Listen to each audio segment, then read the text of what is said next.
Olá, tudo bem? Meu nome é Bia. Hoje vamos conversar sobre Vá e Coloque um Vigia, vídeo que eu prometi há muito tempo e finalmente consegui cumprir. Para quem não sabe, a obra é uma continuação de O Sol é para Todos, vencedor do Prêmio Pulitzer e um dos meus livros favoritos. Sua autora, Harper Lee, ela teve um sucesso estrondoso depois da publicação da obra, na década de 60. O título ganhou até uma adaptação para o cinema, estrelada pelo ator Gregory Peck. Mas, mesmo com toda a fama, Harper Lee se recusou a escrever outro romance, situação que só mudou em 2015, com o anúncio da publicação de Vá e Coloque um Vigia.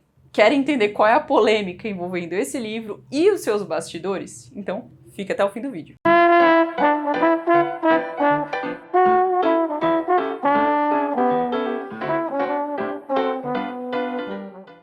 Bom, na época do anúncio, do lançamento do livro, a advogada da Harper Lee disse ter encontrado o manuscrito na casa da autora. O texto seria, na verdade, uma primeira versão de O Sol é para Todos, que teria sido ali abandonada, deixada de lado. De acordo com a editora e com a representante legal de Lee, a obra foi adaptada, ela foi reformulada para ser uma continuação de O Sol é para Todos, ambientada 20 anos depois dos acontecimentos que lemos no clássico.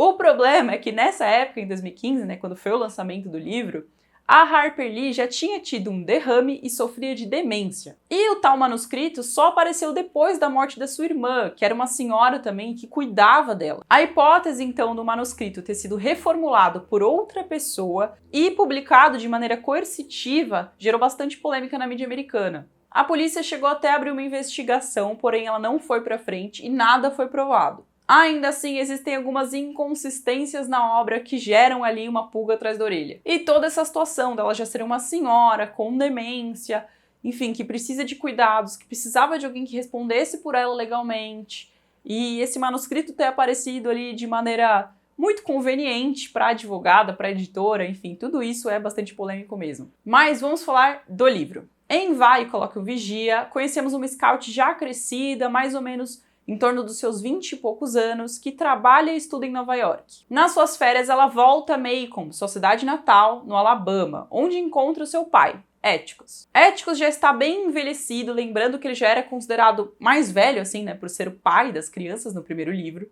Então ele já está ali mais debilitado, sofrendo de alguns problemas de saúde. A história se passa nos anos 50, fase em que a pauta da segregação racial estava em alta. A Suprema Corte americana tinha acabado de declarar a inconstitucionalidade da segregação nas escolas públicas no caso, não poderiam mais existir escolas de negros e escolas de brancos, entre outras coisas relacionadas aos direitos civis dos negros. No contexto, Scout tem toda ali uma opinião sobre essa questão dos direitos e sofre uma desilusão com o posicionamento da própria família. Tanto Atticus, que sempre foi o seu herói, a figura do homem virtuoso, e Henry Clinton, que é um interesse amoroso dela, fazem parte do Conselho da cidade de Macon. Esse conselho se reúne para discutir, entre outras coisas, os supostos malefícios dessa garantia de direitos da Suprema Corte e de algumas diretrizes que a Suprema Corte passou ali para os estados do Sul. Em uma das reuniões, a pauta discutida é que, na verdade, eles não deveriam ter toda essa liberdade, no caso, a população negra,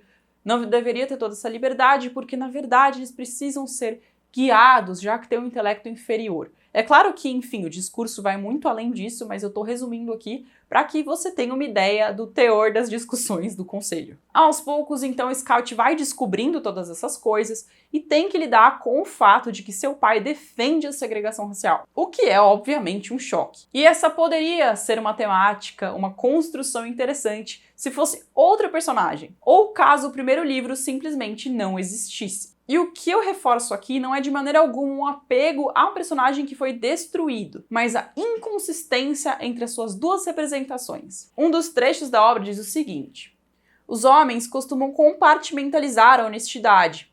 Podem ser absolutamente honestos em um sentido e se enganar completamente em outro. E eu concordo. De fato, com certeza existiram brancos que enxergavam a maldade cometida contra os negros, as injustiças cometidas contra eles, porém, quando essas diretrizes vieram, quando essas leis vieram, se sentiram enfurecidos por ter que frequentar os mesmos ambientes. Eu acredito que isso com certeza aconteceu. E a gente tem diversos exemplos, dada as suas devidas proporções, de como essa contradição acontece ainda nos dias de hoje. Porém, não faz o mínimo sentido um homem que teve a postura que Éticos teve no primeiro livro defender o que ele defende no segundo. Em O Sol é para Todos, a grande questão não é seguir a causa negra ou dar voz a ela, mas sim lutar pelo que é certo, independente das consequências. Ainda que isso custe absolutamente tudo, é ter princípio, ter valor. Vai muito além da mera compreensão do sofrimento de um povo. É uma luta. Ali, Éticos não tinha absolutamente nada a ganhar. E usou da situação para ensinar os filhos a lutarem, a defenderem aquilo em que acreditam. Ele não vê problema nenhum em diversas situações ser chamado de amante de negros,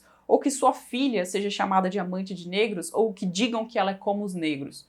Isso não o incomoda de maneira alguma, no primeiro livro. E de repente, esse mesmo homem que bota toda a sua carreira a perder, simplesmente para fazer o que é certo diante de uma situação de injustiça que foi cometida contra um homem negro, ele bota tudo a perder. Ele recebe a antipatia de toda a cidade e de todas essas pessoas que são racistas. De repente ele acorda em um belo dia e decide que não gostaria que as crianças da sua cidade, brancas, convivessem com os negros na mesma escola. Não faz sentido nenhum. Então ele decide ficar passivo a absolutamente tudo o que acontece, abandona todo o seu estilo, abandona sua personalidade e também abandona todos os discursos sábios sobre o certo e o errado para falar ali diversos lugares comuns em discussões com a sua filha. Para mim, essa simples falha de continuidade quebra toda a proposta do livro, pois torna o enredo extremamente inverossímil. Caso essa mudança fosse desenvolvida de maneira profunda, seria algo interessante. Em certas partes, parece mesmo que foi outra pessoa totalmente alheia que escreveu as falas e as ações desse personagem,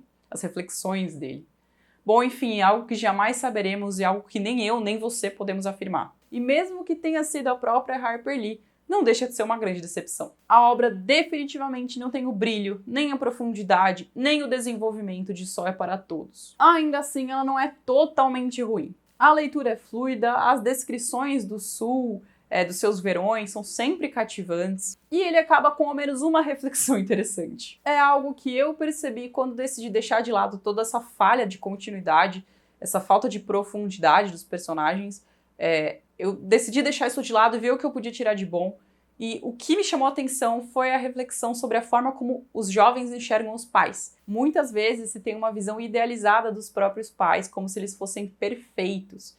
E, de fato, há essa quebra de expectativa em algum momento da vida. E isso é duro, mas é necessário para que a pessoa consiga seguir a sua vida de forma independente, vendo que ela não mais está totalmente ligada àquela figura, mas que agora ela tem as suas próprias opiniões, os seus próprios posicionamentos e que sim, às vezes vão se chocar com o das outras gerações.